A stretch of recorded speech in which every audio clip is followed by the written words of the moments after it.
penyakit batin.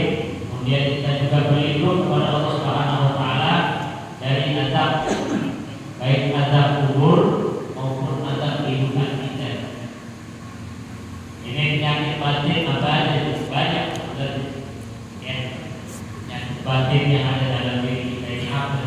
Dan kita dekat kepada Allah Subhanahu wa taala sebagaimana yang diajarkan dalam doanya, Allahumma inni a'udzubika minal ajzi wal kasali wal jubni wal bukhli wal haram wa a'udzubika min adzabil qabri wa a'udzubika min adzabin nar wa a'udzubika min fitnatil mahya wal mamat.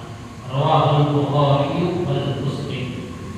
Ini hadis diriwayatkan oleh Imam Bukhari dan Muslim. Kalau riwayat Imam Bukhari dan Imam Muslim sanadnya kuat. Ya, saya pernah sampaikan tingkatan hadis yang pertama itu Bukhari Muslim. Ya, ada yang disebut namanya Bukhari dan Muslim. Ada juga dengan simbol muttafaqun alaih. Jadi kalau ada hadis yang menyatakan muttafaqun alaih, itu sama hadis diriwayatkan oleh Imam Bukhari dan Muslim. Atau rawahu Syaikhon, rawahu Syaikhon. Dia ada tiga penyebutan yang pertama Imam Bukhari dan Muslim, yang kedua muttafaqun alaih, yang ketiga rawahu Syaikhon. Ya. Ini tingkatan yang pertama. Yang kedua Bukhari saja. Bukhari Muslim, Bukhari kemudian Muslim. Baru di bawahnya Imam Baihaqi, An-Nasa'i dan seterusnya. Ya. Banyak Tirmidzi dan sebagainya. Jadi hadis ini diriwayatkan oleh Imam Bukhari dan Muslim. Apa doa yang Nabi ucapkan? Allahumma inni a'udzubika minal ajzi. Ya Allah, aku berlindung kepadamu dari sifat ajaz. Apa itu? Lemah. Ajaz. Ini kalimat aziz. Nama saya itu benar main Z ya Z, atau kalau bahasa Indonesia A Z I Z. Aziz itu asma Allah, artinya yang maha perkasa, yang kuat. Tapi kalau ajiznya kita tulis alif, kemudian huruf habis alif huruf J I Z, ajiznya begitu. Ini artinya lemah. Ya, lemah. Jadi kita berlindung kepada Allah Subhanahu wa taala dari sifat minal ajz, dari sifat yang lemah. Lemah apa? Ya, lemah kita dalam ibadah, lemah kita dalam bersedekah, lemah kita dalam muamalah, lemah kita dalam menghadiri majelis-majelis ilmu, lemah kita dalam bersilaturahim, dan lemah-lemah kita yang lain. Kita minta kepada Allah, kita berlindung, semoga Allah jauhkan dari sifat yang lemah. Kemudian sifat apa lagi? Wal kasal, malas. Ya, malas. Jadi sifat malas ini sifat yang paling gimana sih? Paling banget merasuk pada diri kita. Itu udah paling masuk. Mereka harus makan banyak banget. Ya, dengan mau main-main. Iya. Bawaannya itu malas. Berat, ya aku mau melanggar. Termasuk ini kan bapak saudara yang hadir kita, orang-orang pilihan. Ya, orang-orang pilihan. Mudah-mudahan kita hadir pagi ini majelis ilmu ini, bagaimana yang dikatakan dalam hadisnya, di anna kedua, seorang duduk di pagi hari, fata'allama wala, dia mempelajari ilmu satu waktu. Khairul laka, lebih baik bagi kamu an salat mi'at rakaat, an tusalliya mi'at rakaat. Lebih baik daripada kamu salat sunnah 100 rakaat. Jadi bapak duduk begini aja pagi-pagi. Udah di majlis ini Senin, hari Selasa, hari Rabu, besok Kamis, Jumat kosong, dicari ke mana yang ada. Ya, Al-Hikmah, Jumat, Sabtu di sini lagi, Minggu, kakinya di berita. Bayangkan setiap hari 100 rakaat kita dapat pahala supaya sunnah. Tapi jangan terus tentang sering hadir majlis agar masuk dari sunnah lagi. Ini Paul ada orang kayak gitu pulang umroh nggak sembahyang lagi, pulang umroh nggak sembahyang lagi. Ada yang bilang ente gimana sholat lagi supaya pulang umroh? Kan kata Nabi kalau orang sholat sunnah, sholat di Masjid Nabawi itu sama saja sholat 1000 kali di kampung halaman kita. Ada di Madinah 5 hari.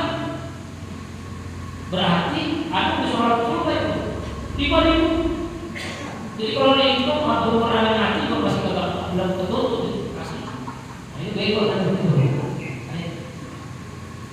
Nabi penting pahalanya maksudnya bukan terus kita nggak sembahyang. Begitu juga kalau di Mekah 10.000 lebih baik.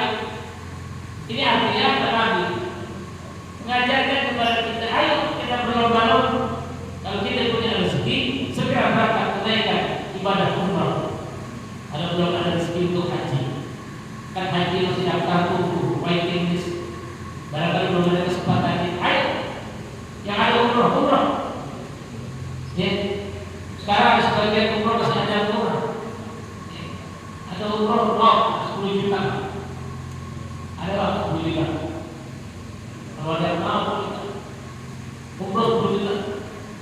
Bentar kumpul lagi bandara Jeddah. Kumpul bandara Jeddah. Bayar 10 juta. Kumpul surat. Di Jakarta semua bayar sendiri dulu maksudnya. Ya ada ya. Tapi ada saja barang. Bayar subuh bin haitsulayat dasih.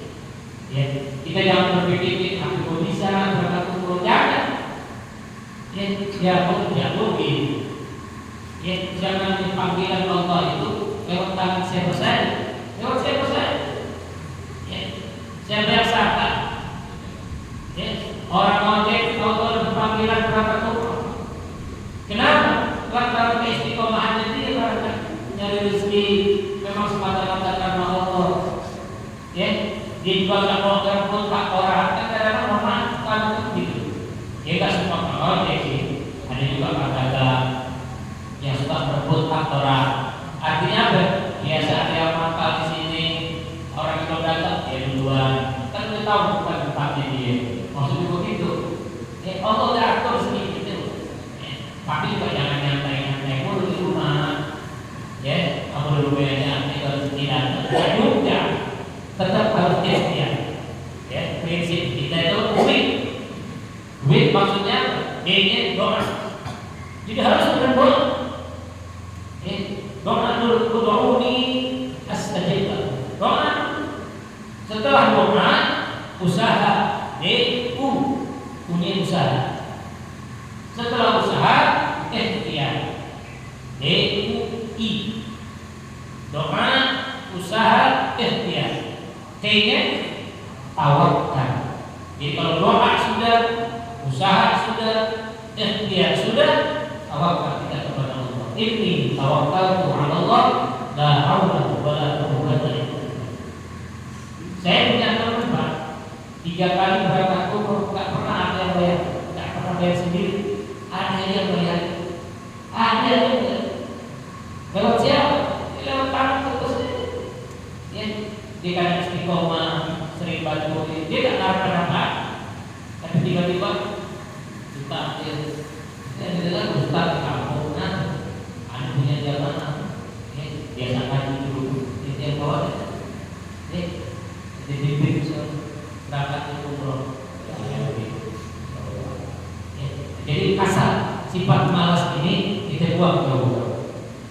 Alhamdulillah kita bisa. Jadi tahun sudah tahun baru 2024, kita harus pasang niat yang baru, semangat juga kita yang baru. Kemudian wal jubni, penakut, pengecut, takut, mau pergi dia takut, mau kesana takut, bawanya takut, takut orang bilang begini, takut orang bilang begitu kan?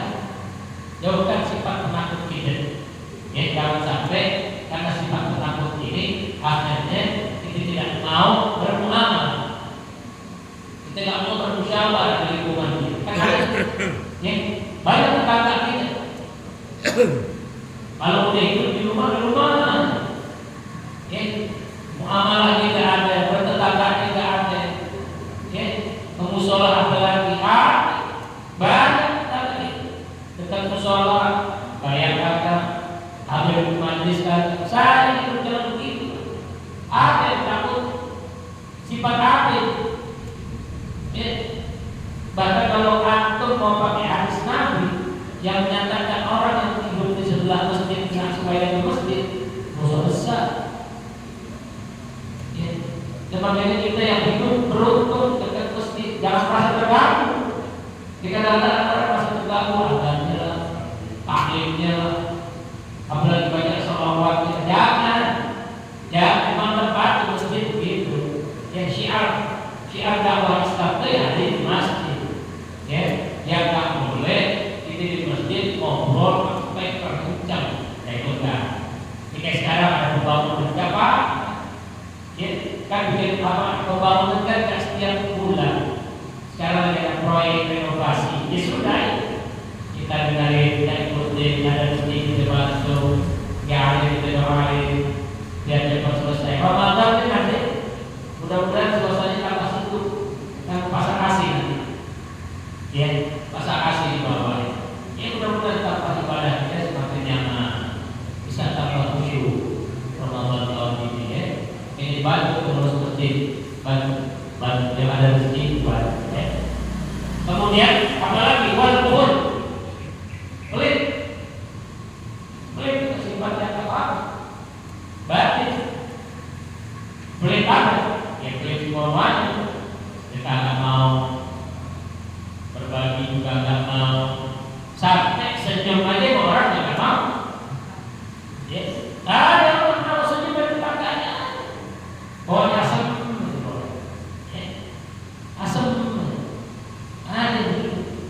itu ya, duit kalau punya, tapi banyak kasih. Hatta besul, saudara, senyum itu adalah sedekah, tapi senyum yang bermakna. Jangan senyum yang ada juntrungannya. Tidak ada orang nanti bengong senyum sendiri aja, lewat dan begitu. Tapi senyum itu juga obat buat perokokan. Bapak perokok ini kalau kata dokter, orang yang perokok itu satu hisapan bisa mengurangi usia kita 5 detik. Satu hisap 5 detik usia kita berkurang. Ini kata dokter, kata dokter, 2 hisapan berarti 10 detik.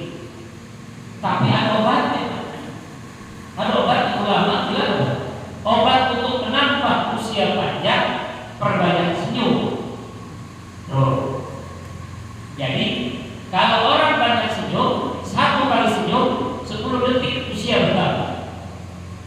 Jadi bagaimana caranya Bapak kalau habis merokok selesai 1 hisapan, Bapak senyum. Jadi 1 hisapan senyum. Berarti yang tadi kebuang 5 masuk 10, jadi bapak anak usia 5 detik. Rutin begitu apa? Ya. Tapi ada pendapat orang yang banyak merokok dengan orang yang banyak minum atau dia yang sering berzina, usia lebih panjang yang merokok. Ya, usia lebih panjang yang merokok. Ini pernah dibuktikan surveinya pernah dibuktikan. Satu perokok, satu pemabuk, satu berzina. Mereka ditaruh di satu kamar masing-masing. Yang merokok itu asli berkantor-kantor rokok bukan. Yang biasa mabuk dikasih minuman di kamar berbotol-botol. Ya. Yang biasa zina tahu puluhan perempuan. Silakan dibuktikan. Tahu sama malam dari pagi sampai sore.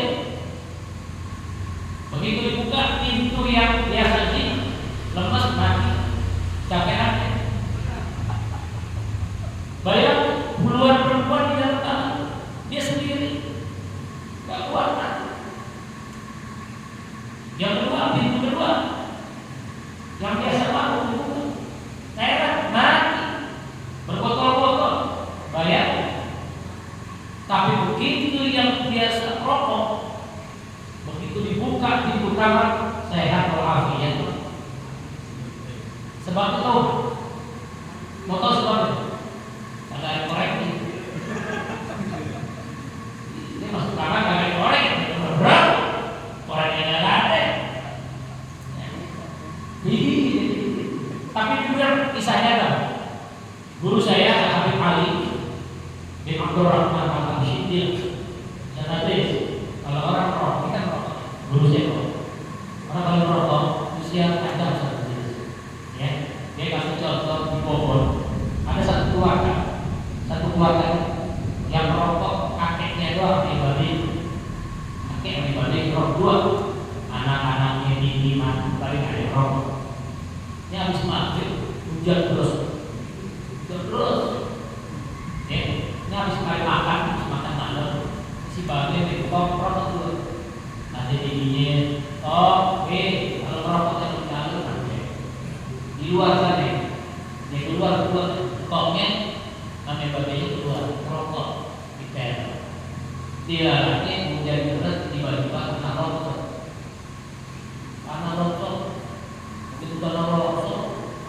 Itu rumah habis ketiban taman.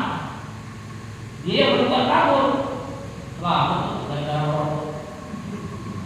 Dia kagak rokok preman, enggak. Mereka lari.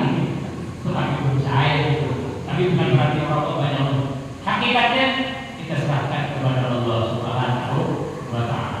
Ada orang kita juga ditanya dokter. Kata dokter, Pak, Bapak jangan rokok. Kalau Bapak rokok, Bapak bisa rusak paru-paru saya cepat mati, Pak. Ini kalau dari pasien, memang begitu dokter ini. Enggak juga dok. Benar, kalau rokok itu lebih cepat mati. Seperti saya punya teman 7 baru mati. Kita nggak merokok kan?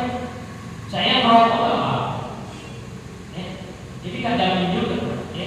Apapun yang kita lakukan, silakan. Yang penting ada nilai ibadah. Misalkan merokok inspirasi kita untuk berbagi umur. Wali jauh kita ini itu setiap kali mau mengajar lalu merokok. Ya beda beliau.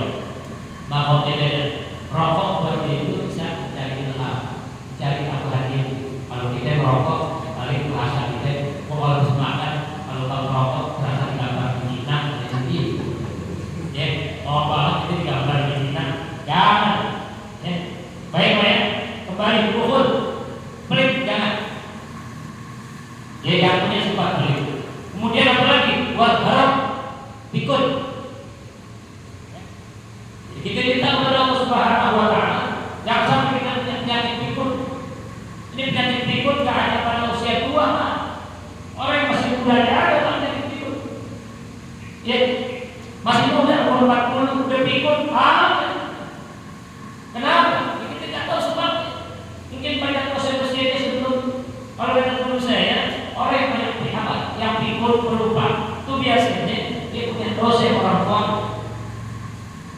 punya dosa orang tuanya, yang belum sempat dia minta maaf orang tuanya belum meninggal. Itu yang penting. Bapak ingat aja, masih ada yang dosa kita orang tua. Kalau masih ada yang ingat, buru-buru kita minta ampun. Ya, kita ziarahin makamnya, kita kirimin Fatihah sama orang tua kita, minta maaf. Kita istighfar di hadapan Allah. Mohon ampun, jangan sampai kita tidak sempat ikut. Kalau ikut repot Pak. Ya, kalau ikut ibadah, mendingan. Kan sholat zuhur pulang, perasaan harus bayar, balik lagi ke masjid bayar, masih mending. Pikul ibadah. Kalau pikul 20 makan. Ada pikul makan. Habis makan sebentar ribut ngomel begini. Allah, gua begini aja gua udah kasih makan. Enggak. Barusan habis makan. Kapan bagus makan begini? Ya, ingat ya. Penyakit pun bahaya. Pengen banget. Itu. Kalau dia ngomel lagi baik. Kalau lagi begitu, kita jangan sampai penyakit itu. Maka kalau punya bini bawah, simpen Pak. Ya, bini bawah itu bisa usir setan. Benar. Ada orang lagi di ngomel, dikit ngomel. Ada lagi ngurus dengan orang ngomel. Ya, di belakang sumur tua, sumur kering. Di belakang deh. Ada lagi yang berdorong kan orang ngomel. Benar Pak, di ngomel dulu, ya, dorong masuk sumur nih. Ulang aja orang ini, sampai dulu deh. Bingung dari bingung banget. Saya diberi kopi berapa? Ya, kita pulang ambil timbangan, sumur kering, nggak ada air, tapi masih ada timbangan. Diturunin tuh timbangan. Maksudnya biar bininya naik ember ya ada. Begitu dia turun, dalamnya goyang-goyang, diangkat. Begitu diangkat, tahu nggak isinya ember? Isinya di celana, kedemit. Laki-laki loh, kenapa dia yang pada naik? Itu kan, gue mau ambil ini, gue gak tahan, ini lo bawa ini. Saya tanya itu, tapi bawa. Yang jadi bawa simpen banyak, jangan rasa ini saya gitu. Kemudian itu ya, dia juga punya sifat malas, sifat takut, pelit, ya, jangan disimpan, buang jauh-jauh. Ya, kemudian sifat haram. Wal haram itu maknanya ada bagian tua, ada yang memberikan pikun, karena biasanya tua itu identik dengan pikun kalau dia tua, tapi tidak selamanya orang tua itu. Wow itu juga, ya ini sakit penyakit hati, penyakit batin tadi, ya sekarang apa lagi? Wow itu juga min azabil qabr. Kita minta perlindungan kepada Allah Subhanahu Wa Taala dari azab kubur. Bapak sebagai orang yang beriman wajib percaya bahwa sesungguhnya ada azab kubur, siksa kubur itu ada. Kalau kita tidak percaya, mati. Ya, ntar kalau tahu bahwa berasa disiksa, kabarin. Benar, ada. Jadi itu kalau aku benar percaya. Tapi ini ada kisah Pak. Tahun 91 pernah terjadi di Jakarta. Ya. Saya pernah cerita juga kalau salah. Jadi hari itu ada yang meninggal dua. Kan kampung kita itu calon lobang. Ya, artinya dia bantuin deh. Sini gua ngurusin tanah lobangnya.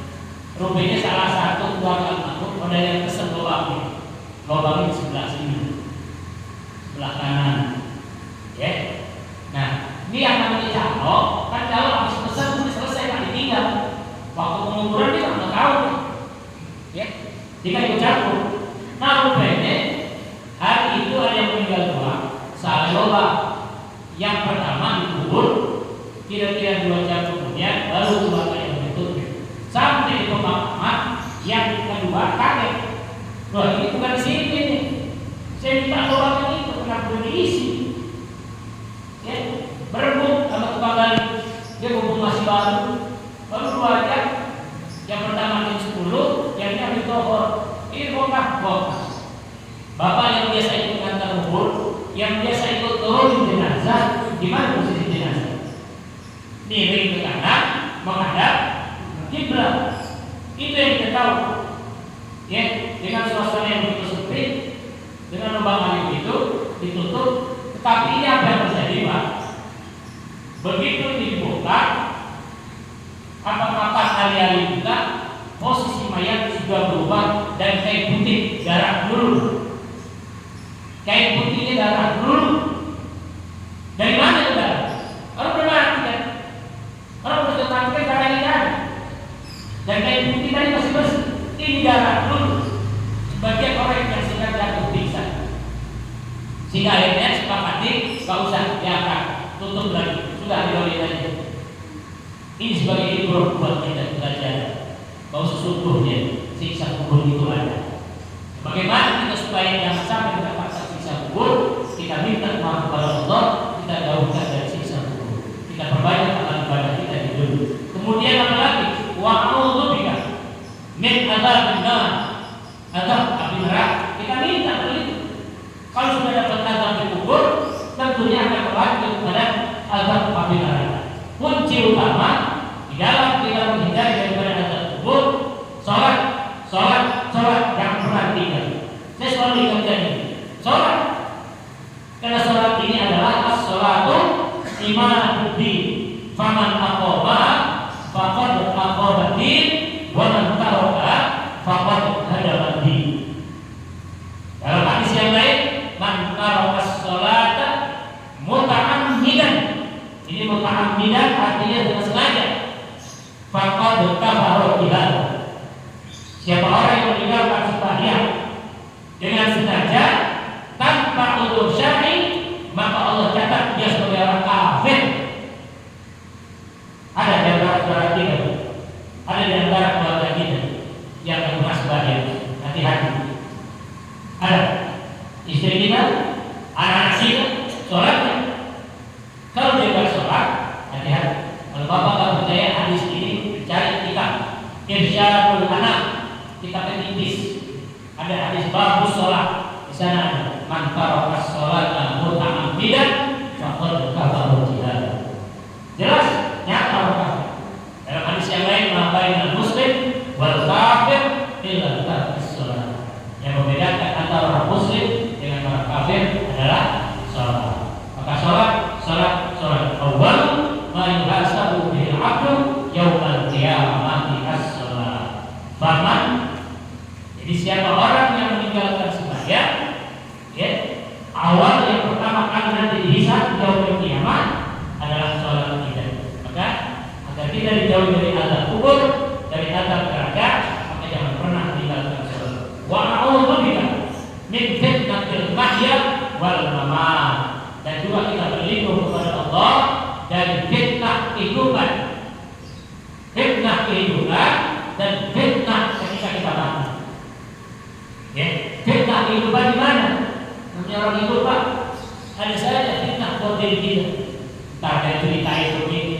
Orang kalau menceritakan keburukan orang lain, ya, yang tidak benar, ini fitnah namanya. Tapi kalau menceritakan keburukan orang lain, sekalipun itu benar, itu namanya riba.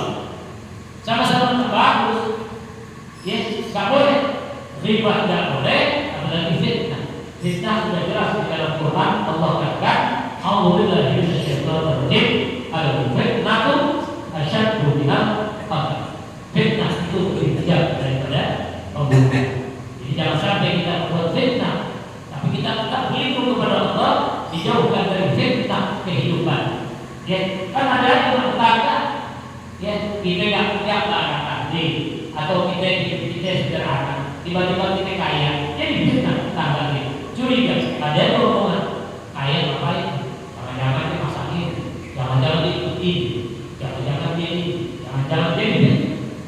Ya, dan kita minta Allah berikan kita rezeki yang halal, yang berkah. Ya, biar kita bisa nikmati. Juga fitnah kehidupan, kata fitnah kematian.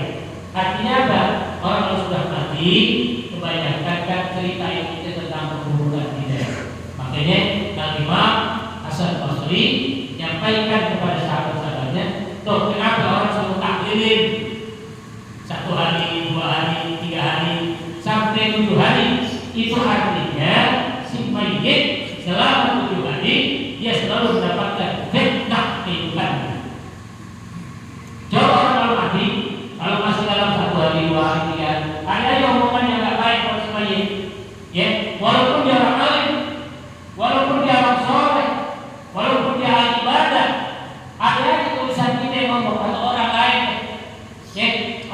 tahu dia. Buat kamu pernah sembahyang, tapi lo tahu kan dia dulu suka berpikir. Ada cerita tentang keburukan katanya Imam Hasan Al-Basri perbanyak takbir. Kenapa? Menghindari fitnah itu agar doa yang kita baca ya jadi menjadi apa? Mengcounter ya fitnah dari orang yang ada di dunia. Nah kalau begitu hati biasanya orang berlupa. Jangankan orang lain, anak dididik, laki juga berlupa pak.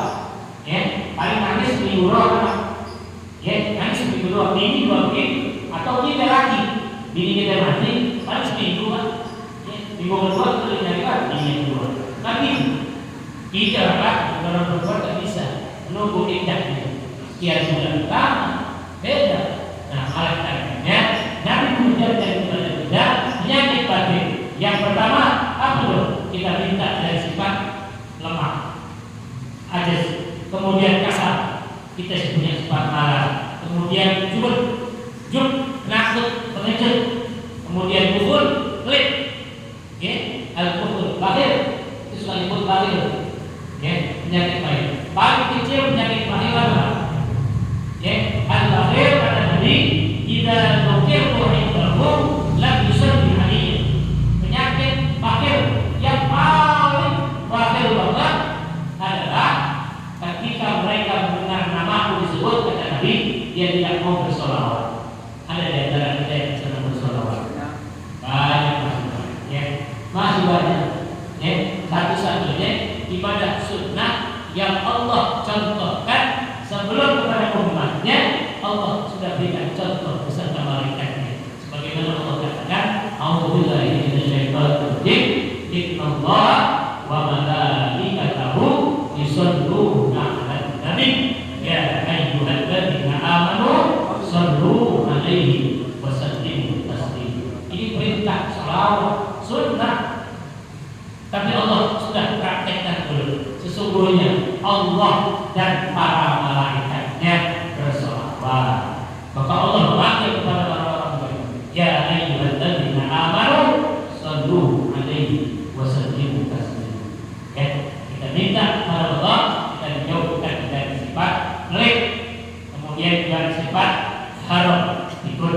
Kemudian kita berlindung kepada Allah dari azab kubur, dari azab api neraka. Kemudian juga Allah kita minta berlindung kepada Allah Subhanahu wa taala dari fitnah kehidupan dan fitnah ketika kita mati. Mudah-mudahan Allah Subhanahu wa taala senantiasa menjaga diri kita, keluarga kita, sahabat kita, awal kita, siapa saja guru-guru kita dijauhkan dari segala fitnah, baik fitnah dunia maupun fitnah akhirat. Bismillahirrahmanirrahim. A'udzubillahi minasyaitonir rajim. Bismillahirrahmanirrahim. Alhamdulillahirabbil alamin. Arrahmanirrahim. Maliki yaumiddin. Iyyaka na'budu wa iyyaka nasta'in. Ihdinas siratal mustaqim. Siratal ladzina an'amta 'alaihim ghairil maghdubi 'alaihim waladdallin. Bismillahirrahmanirrahim. Rabbil alamin. Hamdan yu'tina wa yu'abbiru mazida. Ya Rabbana ta'ala wa yu'abbiru ya Rabbal alamin wa la sultan. Allahumma shalli wa sallim ala sayyidina Muhammad wa ala ali sayyidina Muhammad. Allahumma inna nas'aluka 'ilman nafi'an wa rizqan halalan tayyiban kathiran mubarakan wasi'an wa 'amalan mutaqabbalan. Allahumma ahsin 'aqibatana fil umuri kulliha wa ajirna min fitnatid dunya wa 'adzabil akhirah. Rabbana atina fid dunya hasanah wa fil akhirati hasanah wa qina 'adzabannar. Sallallahu ala sayyidina Muhammadin wa ala alihi wa sahbihi wasallam. Walhamdulillahi rabbil alamin. Alhamdulillah.